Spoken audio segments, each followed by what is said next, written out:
Hello students, so today we are going to start a fresh chapter of physics. The name of the chapter is work, energy and power.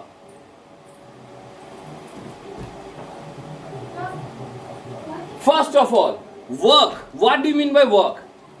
According to physics, whenever a force is applied to an object and that force causes the object to move through a particular distance.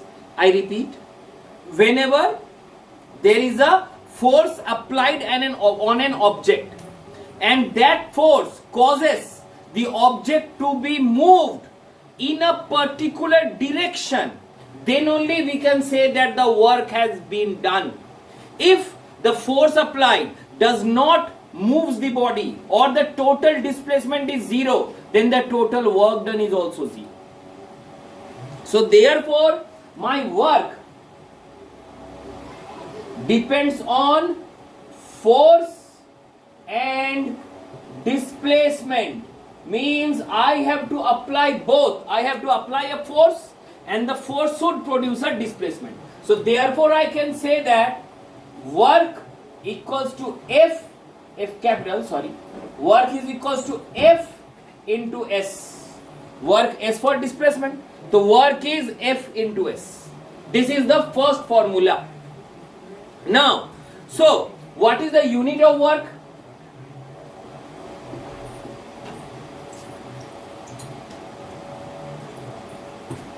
The unit of work is joule, that is represented as capital J. So I can say that therefore 1 joule is the work done by an agent when a force of 1 Newton is applied or for a displacement of 1 meter. Therefore joule is also known as Newton meter. Newton for force and M for meter. This is the SI unit of joule. Then what is the CGS unit? The CGS unit of work is ERG. ERG. Okay. So therefore I can say that 1 joule equals to 10 to the power 7 ERG. How sir 10 to the power 7? 1 joule কত হয়? 1 joule is 1 Newton into 1 meter. 1 Newton into 1 meter.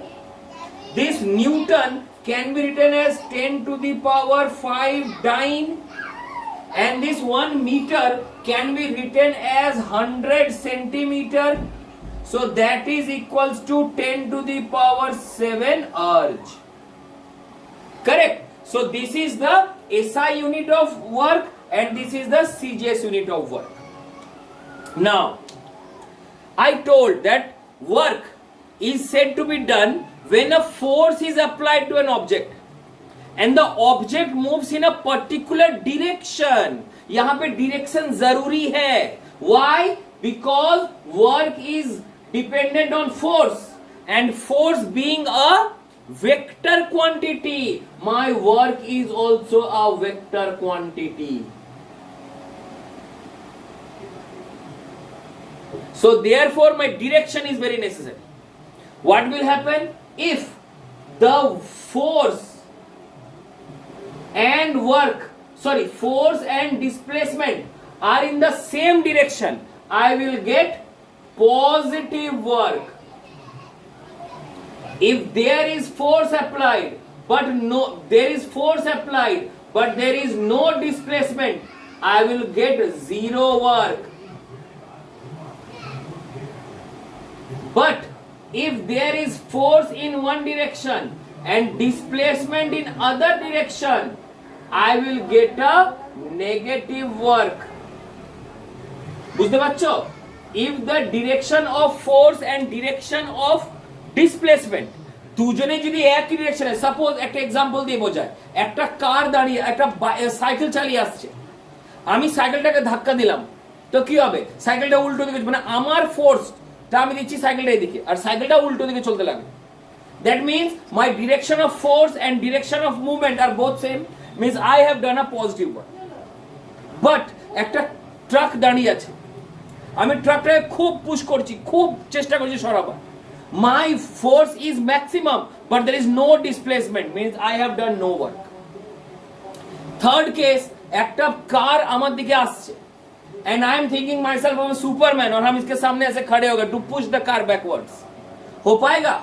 Car में movement होगा लेकिन वो उल्टा direction में, car हमको लेके उधर चला जाए, means I am applying the force this side and the car is pushing me this side, means the movement of my force applies, it is in opposite direction, so my work done will be negative. So these are the three cases when my work done is positive, my work done is 0 and my work done is negative. So these are three things.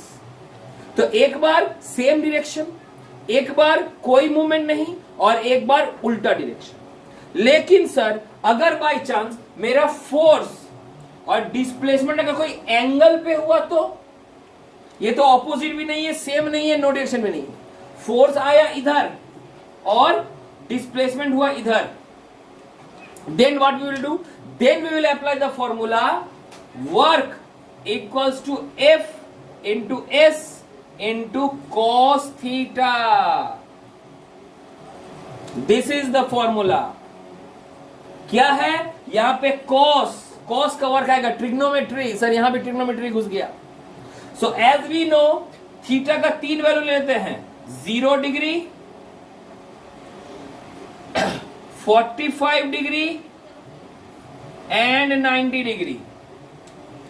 When 0 degree, my cos 0 is 1, my cos 45 is 1 by root 2 and cos 90 is 0. Means if the work done is on perpendicular, then if the force and displacement are perpendicular to each other, then my work done will again be 0. ठीक है? For example, a ball is rolling on a table.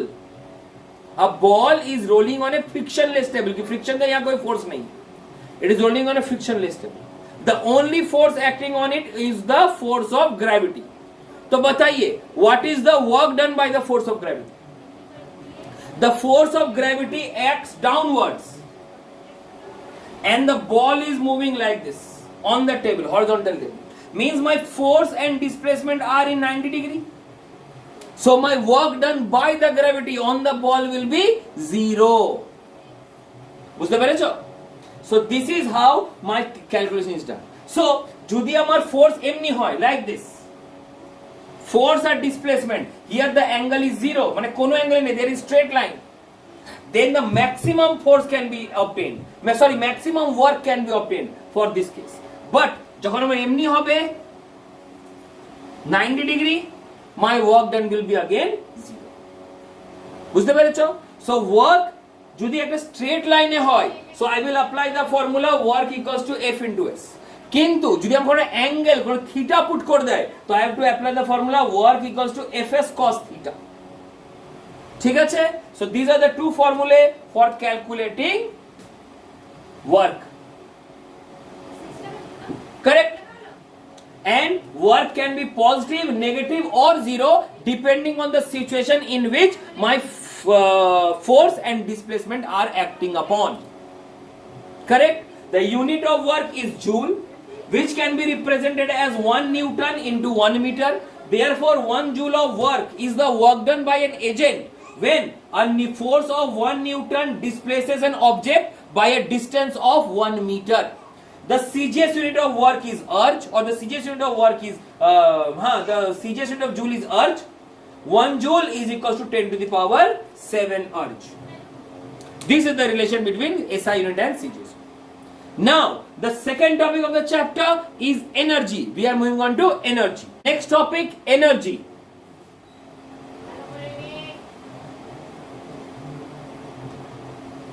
What is energy? The energy is the capacity to do work or the ability to do work. देखबे when you are very tired, बहुत tired, सुबह से बहुत काम किए हैं, बहुत सारा दिन सुबह 6 बजे लेके रात के 9 बजे तक बहुत सारा काम किया. Now your mummy asks, ए सुनना, will you please help me in my daily activities और daily household chores? What will say? মা আর কাজ করতে পারছি না, একদম এনার্জি নেই।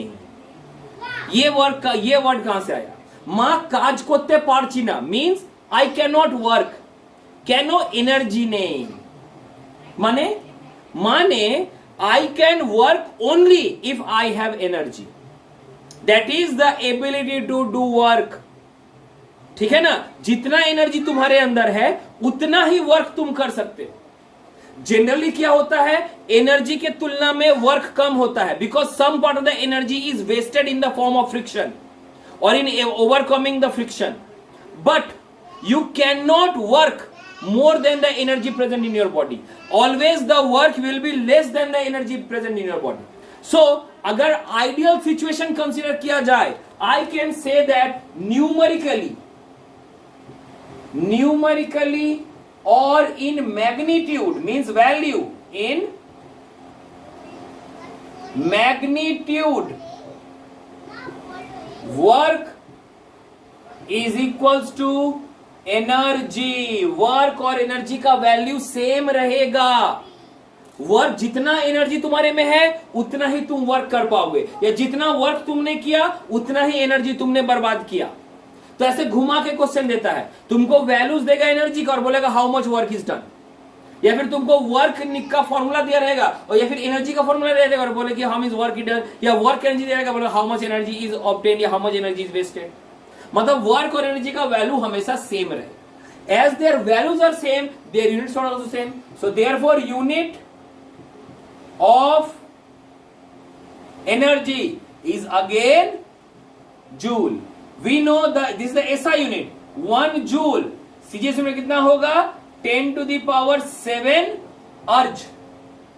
ये अर्ज जूल का छोटा पार्ट है, मतलब 10 to the power 7 अर्ज करेंगे तब जाके जूल आएगा, लेकिन जूल से भी एक हायर एनर्जी यूनिट है, उसको that we are calling kilo watt our.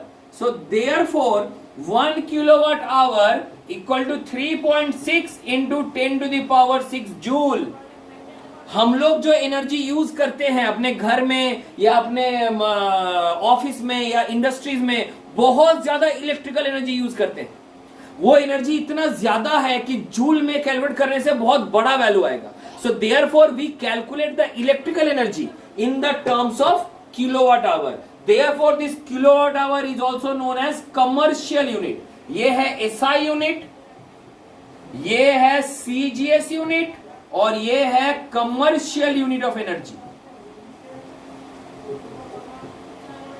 ये यूनिट सिर्फ एनर्जी के लिए है, वर्क के लिए नहीं। वर्क के लिए सिर्फ था जूल और अर्ज, लेकिन energy as I told, specially electrical energy, हम लोग इतना ज्यादा इलेक्ट्रिकल एनर्जी यूज करते हैं कि इट अगर जूल में रिप्रेजेंट करने जाए तो it will be a very large amount. That's why we are converting it to kilowatt hour. Complete. So this is the basic fund of energy.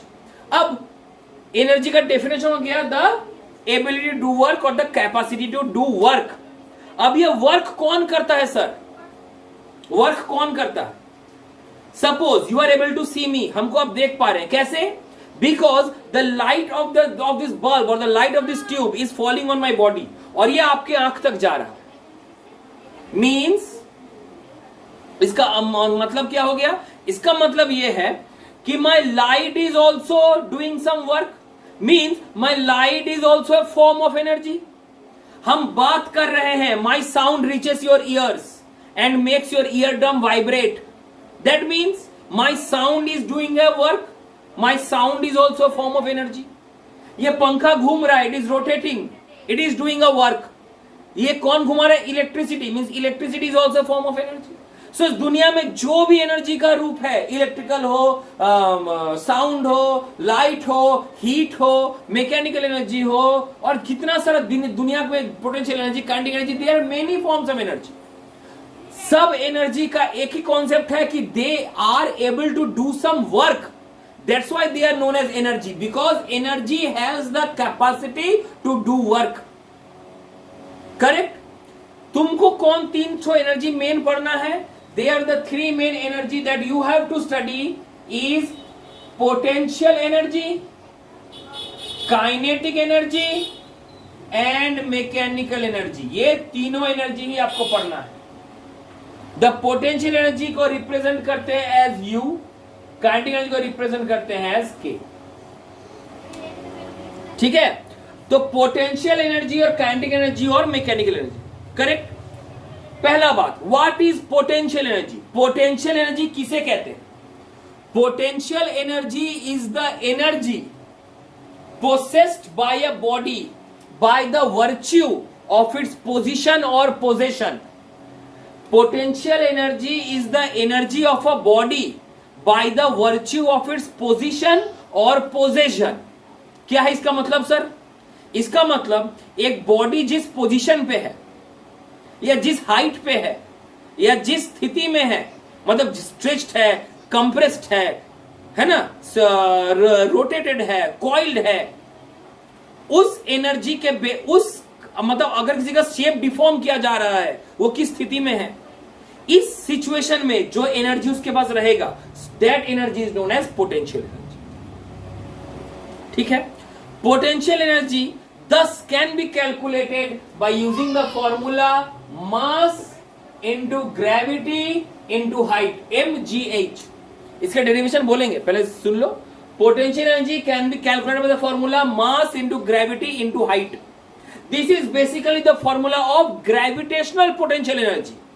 Sir ये gravitational potential energy क्या है? I told you potential energy is the energy of a body by the virtue of its position और position. Position मतलब कितने height तक उसको उठाया गया है या कितना उसको स्ट्रेच किया गया है। जब हम एक बॉडी को हाइट के ऊपर उठाते हैं तो क्या होता है, फ्रॉम द ग्रेविटी उसका हाइट चेंज होते रहता है। जितना उसका हाइट हम बढ़ाएंगे उसका पोटेंशियल एनर्जी भी बढ़ेगा। That is my gravitational potential energy. So mgh can be calculated और can be used to find gravitational potential energy. तो sir what is kinetic energy? Kinetic energy is the energy possessed by a body by the virtue of its motion और velocity. कि एक body कितना तेजी से motion में है या कितना तेजी से मूव कर रहा है, उसका स्पीड के ऊपर ये डिपेंड करता है मेरा kinetic energy. So kinetic energy का फॉर्मूला है half into mass into velocity square, half mv square. This is the formula of kinetic energy. Derivation I will tell you, don't worry. Potential energy mgh, kinetic energy half mv square. अब next आता है sir what is mechanical energy. तब mechanical energy किसको कहते हैं? Mechanical energy is the total energy possessed by a body by the combination of potential energy and kinetic energy. Therefore mechanical energy can be considered as the sum of potential energy plus kinetic energy. एक body में सिर्फ potential energy नहीं रह सकता, एक body में सिर्फ kinetic energy नहीं रह सकता। The total, the sum of the energies present in the body is known as mechanical energy, PE plus KE। Clear? अब हमको जानना है सर ये फॉर्मूला कहां से आया, कैसे आया ये दोनों फॉर्मूला। ठीक है, चलो हम पहले पोटेंशियल एनर्जी की बात करें।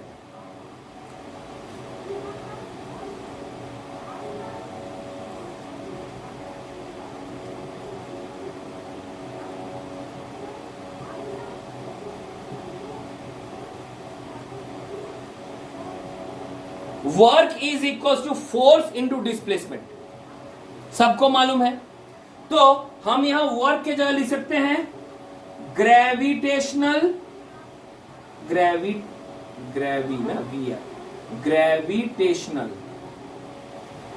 Gravitational potential energy. Because I told numerically work और एनर्जी सेम है, जितना वर्क होगा उतना ही एनर्जी होगा। So gravitational potential energy is equals to force, force का फॉर्मूला मास इंटू एक्सेलरेशन, और डिस्प्लेसमेंट यानी S. I have used the word gravitational potential energy means the only force acting on the body is force of gravity. Therefore the acceleration will be mass into acceleration due to gravity, और S क्या है, S है height, हम कितना ऊपर उसको उठा रहे हैं, ठीक है। So S can be written as H. So therefore what I am getting GPE, G माने gravitational potential energy equals to mass into gravity into height. This is how my mgh formula is derived. दूसरा फॉर्मूला क्या है sir, half mv square.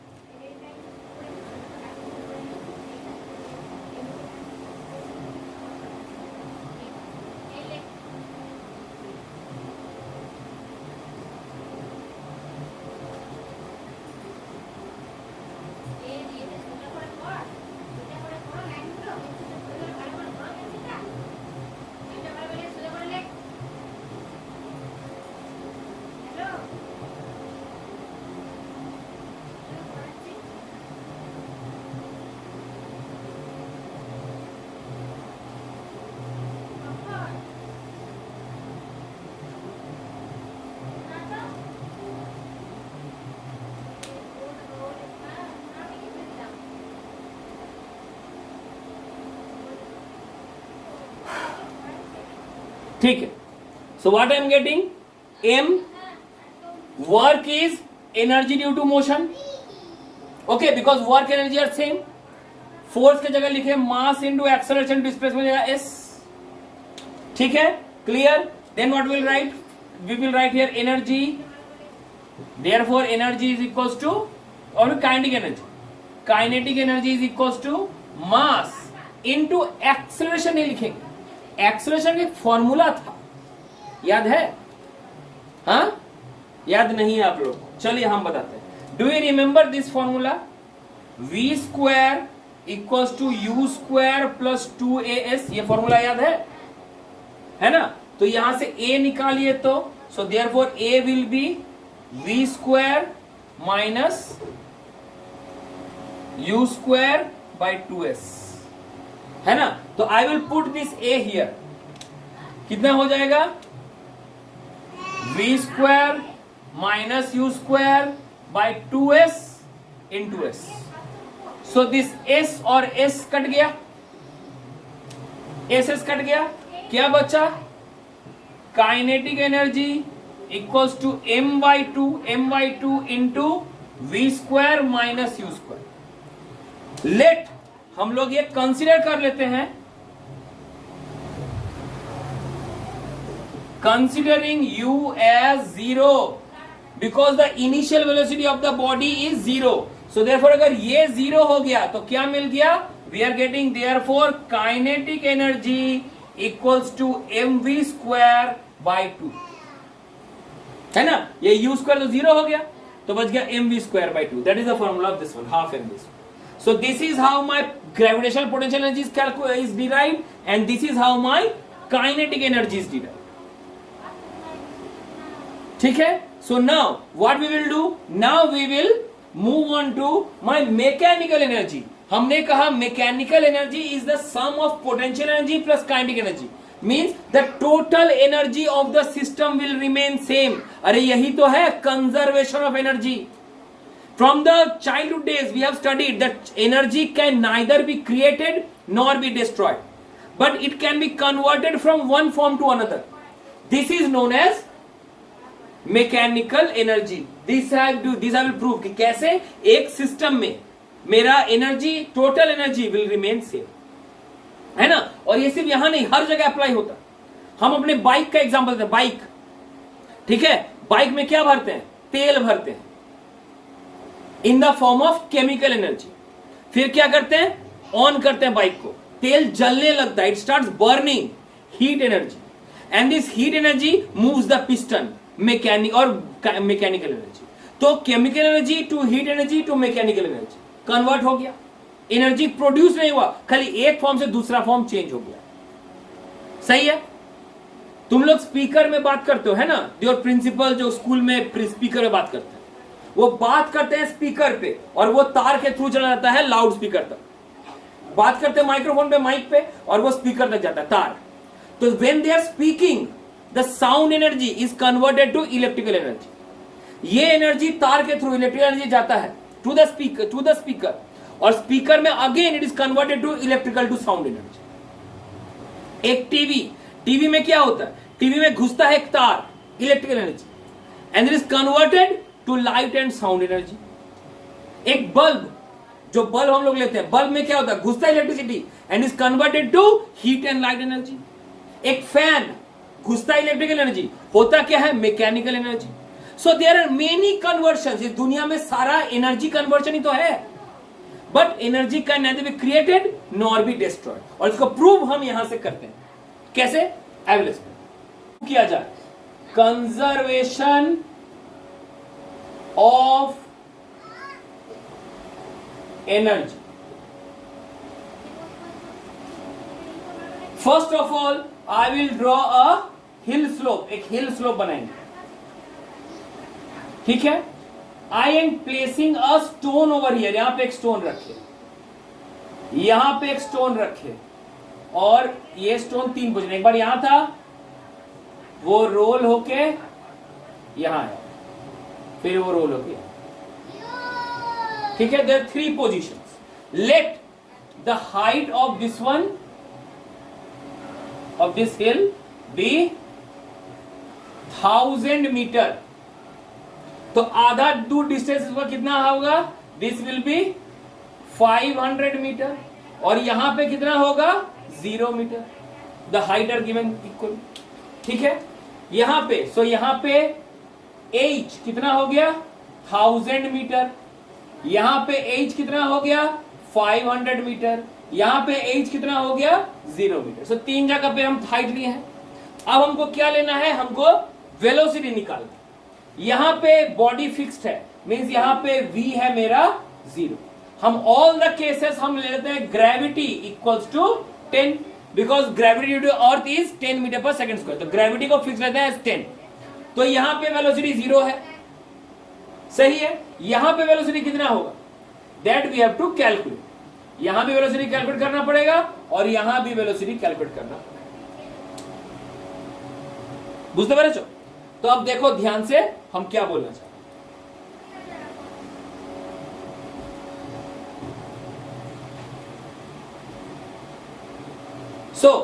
जब यहां से शुरू हुआ तब माई velocity was 0।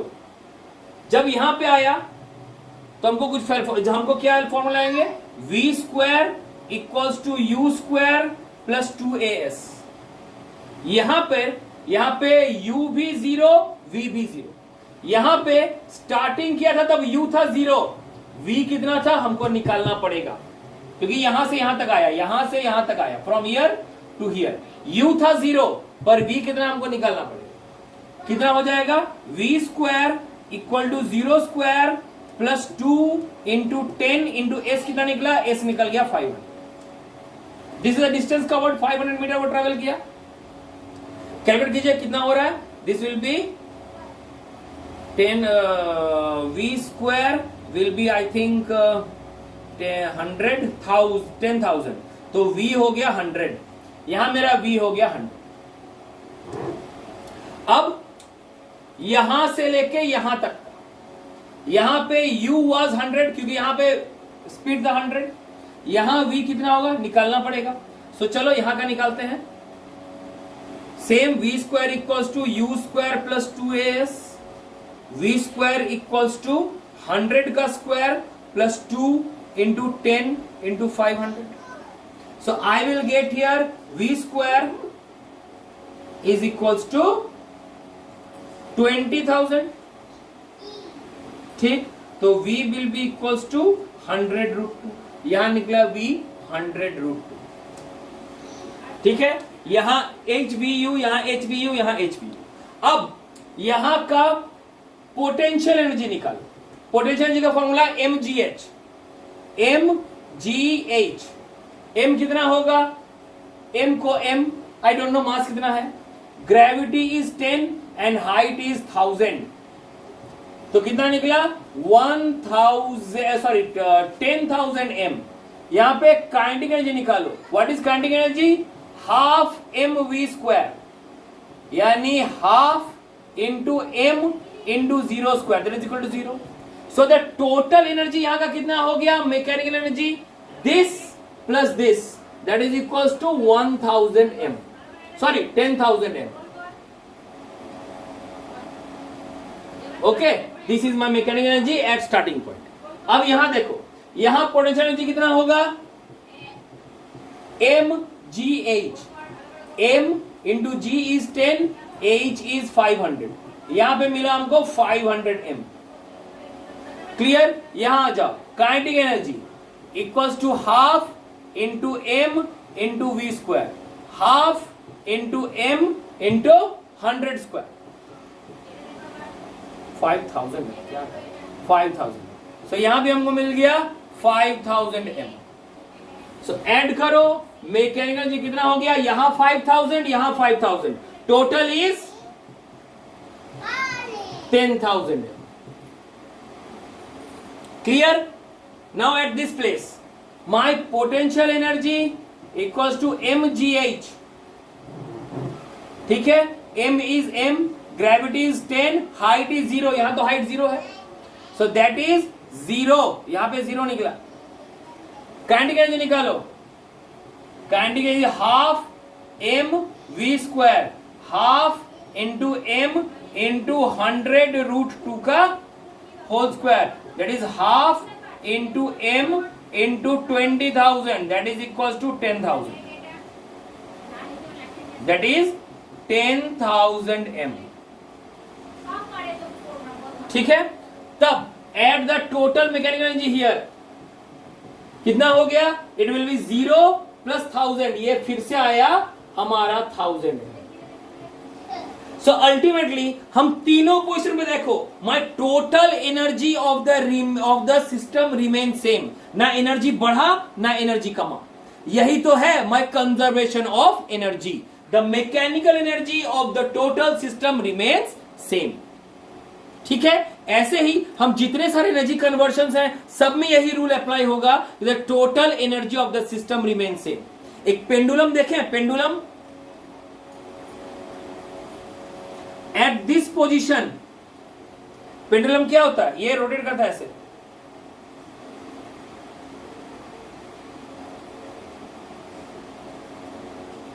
At this position it is having maximum kinetic energy, और दिस दो पोजीशन पे यहां होता है मैक्सिमम पोटेंशियल एनर्जी. यहां पे होता है जीरो काइनेटिक एनर्जी, यहां पे होता है zero potential energy. Maximum kinetic energy, इन दोनों को ऐड करेंगे, इन दोनों को ऐड करेंगे, the total will remain same. Same इसकी तरह ये भी यहां पे अप्लाई कर सकते हैं. So this is all about energy. The energy of a system always remain same. Energy can neither be created nor be destroyed. This is the energy conversions that take place in nature. Now the final part of our chapter, that is work, sorry that is power.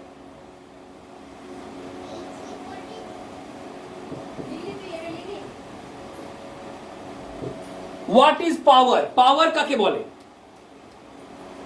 Example के तौर पे समझाते हैं, फिर इसका definition बोलेंगे. You all are all fond of bikes and scooties. Cycle चलाना अब किसी को पसंद नहीं रहा, बहुत आगे निकल गया ना इंडिया. साइकिल किसी को भाता नहीं है, सबको बाइक चाहिए, स्कूटी चाहिए, कभी किसी को कार चाहिए.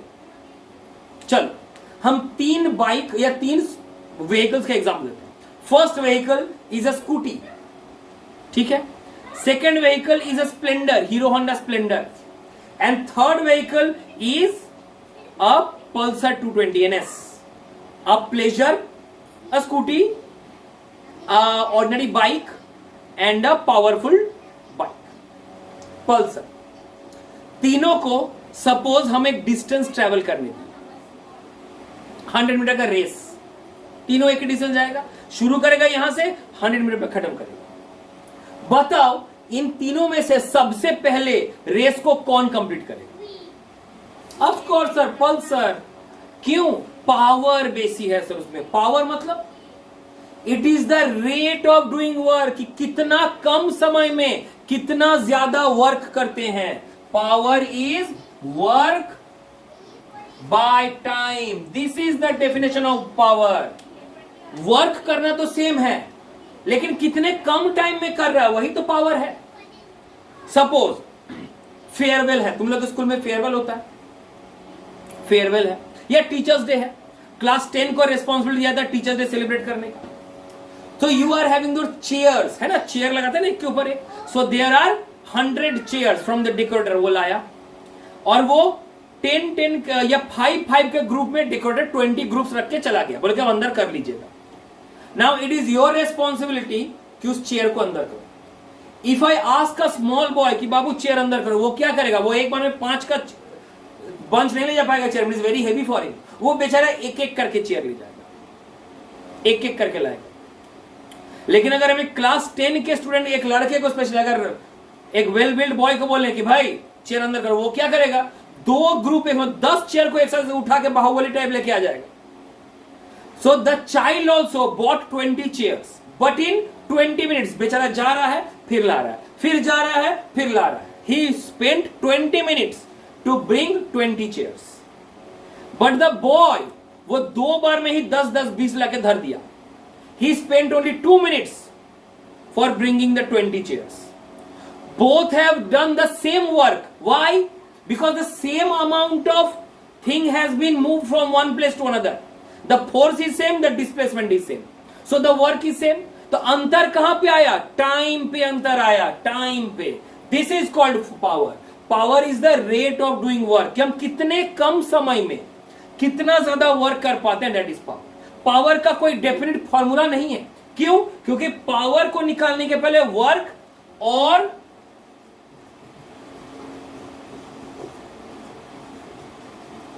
एनर्जी निकालना पड़ेगा, बिकॉज वर्क और एनर्जी तो सेम है।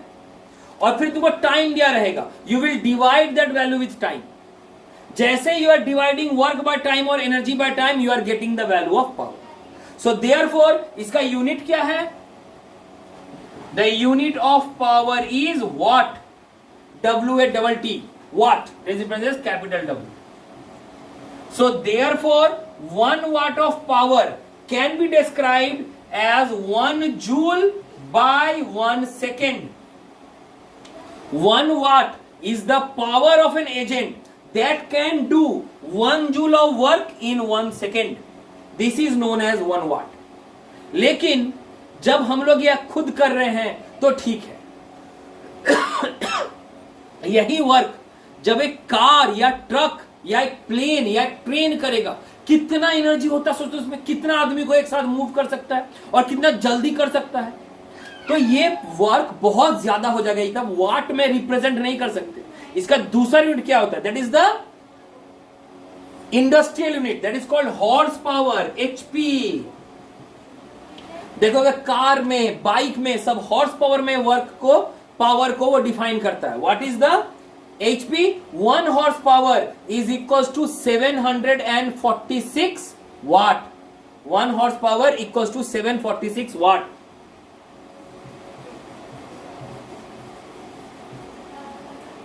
है ना, ऑलमोस्ट 750 वॉट्स। ठीक है, तो 1 हॉर्स पावर में हमको 750 वॉट्स का एनर्जी कंज्यूम होता है, सॉरी पावर कंज्यूम होता है। ये रिप्रेजेंट है when we are trying to show some higher values और higher power.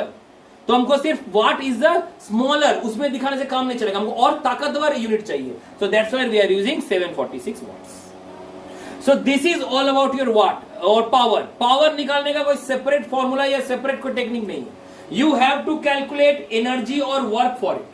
As soon as you are getting energy or work, divide it by time. हो गया तुम्हारा काम complete. So this is all about power. This is the end of the chapter. आपको इसके साथ notes और solutions of the Selena मिल जाएगा। अगर कोई प्रॉब्लम हो रहा है ये पोर्शन समझने में, तो please feel free to contact me.